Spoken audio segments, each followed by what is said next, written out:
Hello guys, welcome back అవ్వచ్చు అమ్ములు princess channel. Guys, ఇప్పుడైతే తమ్నైల్లో పెట్టిన ప్రకారం చాలామందికి అయితే చాలా డౌట్స్ ఉన్నాయి. ఈ వీడియో అయితే మీ డౌట్స్ అన్నీ క్లియర్ అయిపోతాయి. సో వీడియోని ఫస్ట్ నుంచి లాస్ట్ వరకు అయితే చూడండి.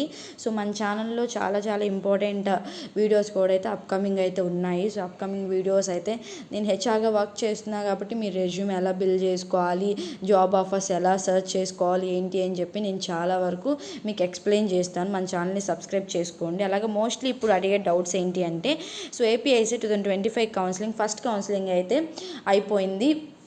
సో ఫస్ట్ కౌన్సిలింగ్ అయితే అయిపోయింది అక్క, మేము సెకండ్ కౌన్సిలింగ్ కోసం వెయిట్ చేస్తున్నాము. మోస్ట్లీ అయితే సెకండ్ కౌన్సిలింగ్ ఎవ్రీ ఇయర్ అయితే సెప్టెంబర్ అయితే జరుగుతుంది.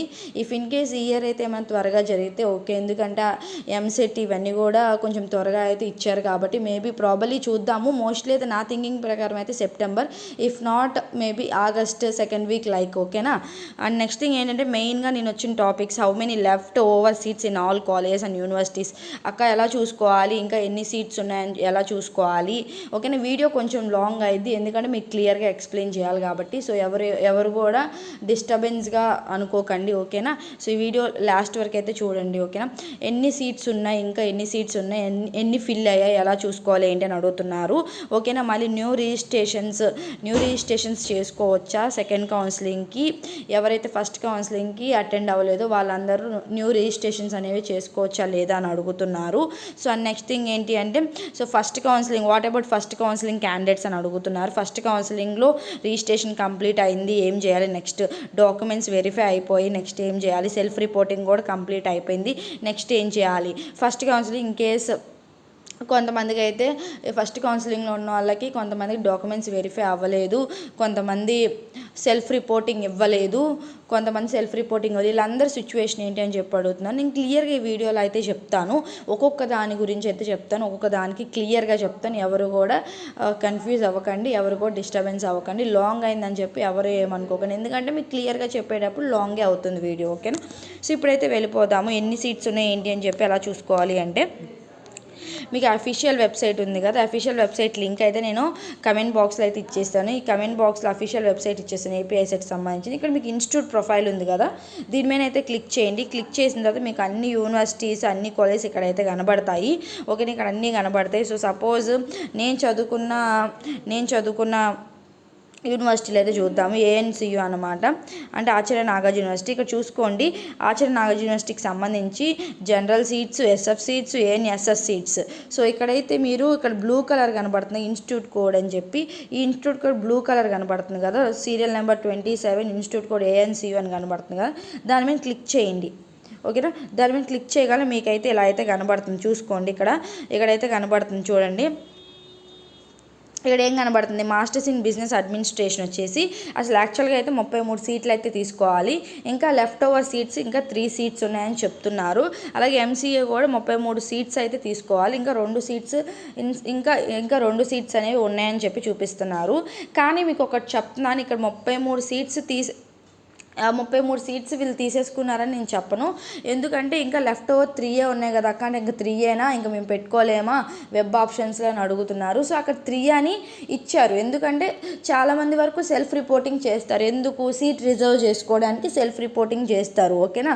సెల్ఫ్ రిపోర్టింగ్ చేస్తారు కానీ అందరు మైండ్ సెట్స్ మీలాగే ఉంటాయి. నెక్స్ట్ కౌన్సిలింగ్కి వెళ్దాం ది బెటర్. ఇప్పుడు ఏయూ వచ్చిన వాళ్ళు, సపోజ్ ఏఎన్యూ వచ్చిన వాళ్ళు ఏయూకి వెళ్ళాలనుకుంటారు, లేదంటే ఎస్యూకి వెళ్ళాలనుకుంటారు, లేదా వాళ్ళు దగ్గరగా ఉన్న యూనివర్సిటీస్కి వెళ్ళాలి, లేదంటే మంచి ప్రైవేట్ కాలేజ్కి వెళ్ళాలి అనుకుంటారు. జస్ట్ కొంతమంది సీట్ రిజర్వ్ చేసుకోవడానికి వెళ్ళి రిపోర్టింగ్ ఇచ్చిన వాళ్ళు ఉంటారు. చాలామంది మైండ్ సెట్స్ ఎలా ఉంటాయంటే, ఖచ్చితంగా సెకండ్ కౌన్సిలింగ్కి వెళ్ళాలి అనే మైండ్ సెట్ థాట్తోనే ఉంటాయి, ఓకేనా. మైండ్ సెట్ థాట్తోనే ఉంటాయి కాబట్టి ఇక్కడ లెఫ్ట్ ఓవర్ సీట్స్ అనేది ఆ నెంబర్ అనేది చేంజ్ అవుతుంది, ఓకేనా. మీరు అనుకుంటే 3 ఉన్నాయి కదా, ఇంకా మేమేం పెట్టుకోవాలి వెబ్ ఆప్షన్స్ అని. మీరు ఎలా అయితే సెకండ్ కౌన్సిలింగ్కి వెళ్ళాలి అనుకున్నారు, ప్రతి ఒక్కరు కూడా సెకండ్ కౌన్సిలింగ్కి వెళ్ళాలని ఆలోచన ప్రతి ఒక్కరి మైండ్ సెట్లో ఉంటుంది, మైండ్లో అయితే ఉంటుంది. సో దయచేసి ఇక్కడ 3 ఉన్నాయి 2 ఉన్నాయని చెప్పి మీరైతే మైండ్లోంచి తీసేసేయండి. అక్కడ కనబడుతున్న నెంబర్ని అయితే మైండ్లోంచి తీసేసి జస్ట్ మీరు చూడడానికి ఎలా చూడాలి అని చెప్పి చూడడానికి అయితే నేను చెప్తున్నాను. కానీ అక్కడ అక్కడ నెంబర్ అనేది ఖచ్చితంగా చేంజ్ అవుతుంది. ఎందుకంటే ప్రతి ఒక్కళ్ళు సెకండ్ కౌన్సిలింగ్కి వెళ్తారు. ఫస్ట్ కౌన్సిలింగ్లో ఉన్న వాళ్ళు సెకండ్ కౌన్సిలింగ్లో ఉండరు. ఓకేనా. సో మోస్ట్ ఆఫ్ ది అందరూ సెకండ్ కౌన్సిలింగ్కి వెళ్తారు. మళ్ళీ వాళ్ళు బెటర్ యూనివర్సిటీస్, బెటర్ కాలేజ్ కోసం ట్రై చేస్తారు. అక్కడ ఓన్లీ ఆ సీట్ని రిజర్వ్ చేసుకోవడానికి మాత్రమే వాళ్ళు వెళ్ళి సెల్ఫ్ రిపోర్టింగ్ చేస్తారు. ఓకేనా. మోస్ట్లీ ఇక్కడ 33 సీట్స్ ఉన్నాయి కదా, 33 సీట్లో మ్యాక్స్ అందరూ కూడా 90% ఆఫ్ క్యాండిడేట్స్ సీట్ రిజర్వ్ చేసుకున్న వాళ్ళే. కన్ఫామ్గా ఏఎన్యూలో జాయిన్ అవుతాం అనే వాళ్ళు అయితే ఉండరు.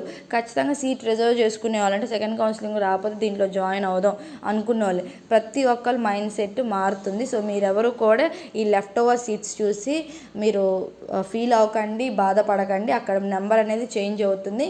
మీరు యథావిధిగా మీ వెబ్ ఆప్షన్స్ అయితే పెట్టుకోండి. ఓకేనా. దాని గురించి మర్చిపోండి. ఓకేనా. సో ఇలా అయితే మీరు చూసుకోవాలి. ఓకే. ఇన్స్టిట్యూట్ ప్రొఫైల్లోకి వెళ్ళిపోయి ఇన్స్టిట్యూట్ ప్రొఫైల్లో మీకు అన్నీ ఉంటాయి. ఇలా అయితే చూసేసుకోండి. ఓకేనా. ఇలా మీకు ఏ కాలేజ్ నచ్చితే ఆ కాలేజ్ సెర్చ్ చేసుకొని దాని మీద బ్లూ కలర్ దాని మీద కోడ్ పైన క్లిక్ చేయగానే అక్కడ హాస్టల్ అవైలబిలిటీ ఉందా లేదా, ఎన్ని ఇంటేక్స్ ఉన్నాయి, ఎంత ఫీజు ఓవరాల్గా మీకు కనబడుతుంది. అండ్ నెక్స్ట్ పాయింట్కి వద్దాము. నెక్స్ట్ పాయింట్ వచ్చేసరికి new registration for new candidates is it possible అని అడుగుతున్నారు. అంటే దీనికి ఏంటి అంటే, మేము ఫస్ట్ కౌన్సిలింగ్లో రిజిస్ట్రేషన్స్ చేసుకోలేదు అక్క, మా దగ్గర డాక్యుమెంట్స్ లేకో లేదంటే మాకు ఇంకా రిజల్ట్స్ రాకో మేమైతే రిజిస్ట్రేషన్ అనేది చేసుకోలేదు ఫస్ట్ కౌన్సిలింగ్. మరి మేము ఇప్పుడు చేసుకోవచ్చా అని అడుగుతున్నారు. డ్యామ్ షూర్గా అయితే ఎవరైతే ఫస్ట్ కౌన్సిలింగ్లో అయితే రిజిస్ట్రేషన్ చేసుకోలేదు, అది ఏ సిచ్యువేషన్ వల్ల చేసుకోలేదు మీకే తెలుసు. బట్ ఇప్పుడు ఫ్రెష్గా అయితే మీ సెకండ్ కౌన్సిలింగ్ డేట్స్ రిలీజ్ చేసిన తర్వాత ఫ్రెష్గా అయితే మీరు సెకండ్ కౌన్సిలింగ్లో అయితే రిజిస్ట్రేషన్ చేసుకోవచ్చు. ఓకేనా. రిజిస్ట్రేషన్ అనేది చేసుకోవచ్చు, ప్రాబ్లం ఏం లేదు. ఓకేనా. సో ఐ హోప్ అందరికీ కూడా రిజల్ట్స్ వచ్చేసినాయి, డాక్యుమెంట్స్ అన్నీ వచ్చేసినాయి అనుకుంటున్నా. చాలామంది వరకు సెకండ్ కౌన్సిలింగ్ పార్టిసిపేట్ చేస్తారు అగైన్ అనుకుంటున్నా. ఎందుకంటే ఫస్ట్ కౌన్సిలింగ్ చాలామంది డాక్యుమెంట్స్ రాక అలాగే రిజల్ట్స్ రాక చాలా కష్టపడ్డారు, చాలా బాధపడ్డారు. సో న్యూ రిజిస్ట్రేషన్స్ అయితే చేసుకోవచ్చు. ఎవరైతే ఫస్ట్ కౌన్సిలింగ్ రిజిస్ట్రేషన్ చేసుకోలేదో వాళ్ళందరూ సెకండ్ కౌన్సిలింగ్లో అయితే రిజిస్ట్రేషన్ చేసుకోవచ్చు. ఈ పాయింట్ క్లియర్ కదా మీకు. అండ్ నెక్స్ట్ థర్డ్ పాయింట్ వచ్చేసరికి what about first counselling candidates అని అడుగుతున్నారు. సో ఫస్ట్ కౌన్సిలింగ్లో అయితే మాది రిజిస్ట్రేషన్ కంప్లీట్ అయిపోయింది, మేము ఏం చేయాలని అడుగుతున్నారు. మీ రిజిస్ట్రేషన్ కంప్లీట్ అయిపోయింది కదా, మీ డాక్యుమెంట్స్ కూడా వెరిఫై అయిపోయినాయి కాబట్టి మీరైతే మీ రిజిస్ట్రేషన్ కంప్లీట్ అయిపోయింది కాబట్టి మీరు సెకండ్ కౌన్సిలింగ్లో ఎటువంటి ఫీజు అనేది మళ్ళీ పే చేయాల్సిన అవసరం అయితే లేదు. మళ్ళీ మీ డాక్యుమెంట్స్ అనేవి అప్లోడ్ చేయాల్సిన అవసరం లేదు. డైరెక్ట్గా మీరు వెబ్ ఆప్షన్స్ అయితే పెట్టుకోవాలి. డైరెక్ట్గా ఎప్పుడైతే వెబ్ ఆప్షన్స్కి డేట్స్ రిలీజ్ చేస్తారో అప్పుడు మీరు వెబ్ ఆప్షన్స్ అయితే పెట్టుకోవాలి. ఓకేనా. సో ఫస్ట్ కౌన్సిలింగ్ ఎవరైతే రిజిస్ట్రేషన్ చేసుకున్నారో వాళ్ళు మళ్ళీ సెకండ్ కౌన్సిలింగ్ రిజిస్ట్రేషన్ చేసుకోవాల్సిన అవసరం లేదు. అదే మనీ ఇప్పుడు కంటిన్యూ అవుతుంది సెకండ్ కౌన్సిలింగ్ కూడా. మీరు చేయాల్సిన పని ఏంటి అంటే, మీ రిజిస్ట్రేషన్ కంప్లీట్ అయిపోయింది ఫస్ట్ కౌన్సిలింగ్లోనే మీకు రిజిస్ట్రేషన్ కంప్లీట్ అయిపోయింది కాబట్టి డాక్యుమెంట్స్ కూడా వెరిఫై అయిపోయాయి, డాక్యుమెంట్స్ రిజిస్ట్రేషన్ అన్నీ కంప్లీట్ అయిపోయినాయి కాబట్టి ఫస్ట్ కౌన్సిలింగ్లో మీరు చేయాల్సింది వెబ్ ఆప్షన్స్ మాత్రమే పెట్టుకోవాలి. ఓకేనా. సెల్ఫ్ రిపోర్టింగ్ కూడా కంప్లీట్ అయిపోయిన వాళ్ళు ఇంకా మీరు డైరెక్ట్గా వెబ్ ఆప్షన్స్ పెట్టుకోవడమే. ఓకేనా. అండ్ నెక్స్ట్ థింగ్, అక్క ఫస్ట్ కౌన్సిలింగ్లో మాకు కొన్ని డాక్యుమెంట్స్ రాలేదక్క, దానివల్ల మాకు డాక్యుమెంట్స్ వెరిఫై అవ్వలేదు, మరి మా సిచ్యువేషన్ ఏంటి అని అడుగుతున్నారు. మీ డాక్యుమెంట్స్ ఎవరివి అయితే ఫస్ట్ కౌన్సిలింగ్ వెరిఫై అవ్వలేదో మళ్ళీ సెకండ్ కౌన్సిలింగ్లో డాక్యుమెంట్స్ వెరిఫై అవుతాయి, వెయిట్ చేయండి. అలాగే మీ డాక్యుమెంట్స్ ఏదైతే రీఅప్లోడ్ అడిగాడో అవి రీఅప్లోడ్ ఆప్షన్ ఎనేబుల్ అయినప్పుడు మళ్ళీ రీఅప్లోడ్ చేయండి అవేం డాక్యుమెంట్స్ అయితే ఉన్నాయో. ఓకేనా. ఫస్ట్ కౌన్సిలింగ్ ఎవరి అయితే డాక్యుమెంట్స్ వెరిఫై అవ్వలేదో వాళ్ళందరూ ప్రాపర్ డాక్యుమెంట్స్ అయితే మీ దగ్గర పెట్టుకోండి. రీఅప్లోడ్ ఆప్షన్ వచ్చినప్పుడు మీరు ఆ డాక్యుమెంట్స్ని రీఅప్లోడ్ చేయండి. ఓకేనా. రీఅప్లోడ్ చేయండి. అలాగే సెల్ఫ్ రిపోర్టింగ్ చేసిన వాళ్ళు అందరూ ప్రతి ఒక్కరు వెబ్ ఆప్షన్స్కి ఎలిజిబులే. సెల్ఫ్ రిపోర్టింగ్ చేసిన వాళ్ళు ఎలిజిబులే, సెల్ఫ్ రిపోర్టింగ్ చేయని వాళ్ళు కూడా ఎలిజిబులే. ఓకేనా. కొంపదీసి మీరు అనుకుంటే సెల్ఫ్ రిపోర్టింగ్ చేయలేదు కదా మేము వెళ్ళకూడదా అని చెప్పి సెల్ఫ్ రిపోర్టింగ్ చేసినా ఎలిజిబుల్లే, సెల్ఫ్ రిపోర్టింగ్ చేయకపోయినా సరే సెకండ్ కౌన్సిలింగ్కి ఎలిజిబుల్లే. సెకండ్ కౌన్సిలింగ్లో మీరు వెబ్ ఆప్షన్స్ ప్రతి ఒక్కరు పెట్టుకోవచ్చు, ప్రతి ఒక్కరు బెటర్ కాలేజ్ కోసం ఎదురు చూడొచ్చు. ఓకేనా. మీకు ఇంత క్లియర్గా అయితే నేను చెప్పాను అనుకుంటున్నా, మీకు ఇంకే డౌట్స్ అయితే లేవు అనుకుంటున్నాను. ఓకేనా. మళ్ళీ కావాలంటే వీడియో క్లియర్గా వినండి. ఓకేనా. అప్కమింగ్ వీడియోస్ చాలా ఉన్నాయి, మీకు అందుకే చెప్తున్నా, మంచి గైడెన్స్ ఇస్తాను. మీరు దయచేసి ఈ ఛానల్ని అయితే సబ్స్క్రైబ్ చేసుకోండి. ఓకేనా? మీకు క్లియర్గా అర్థమైంది అనుకుంటున్నాను, ఎలా చూడాలి ఏంటి అసలు ఫస్ట్ కౌన్సిలింగ్ వాళ్ళ సిచ్యువేషన్, సెకండ్ కౌన్సిలింగ్ వాళ్ళ సిచ్యువేషను.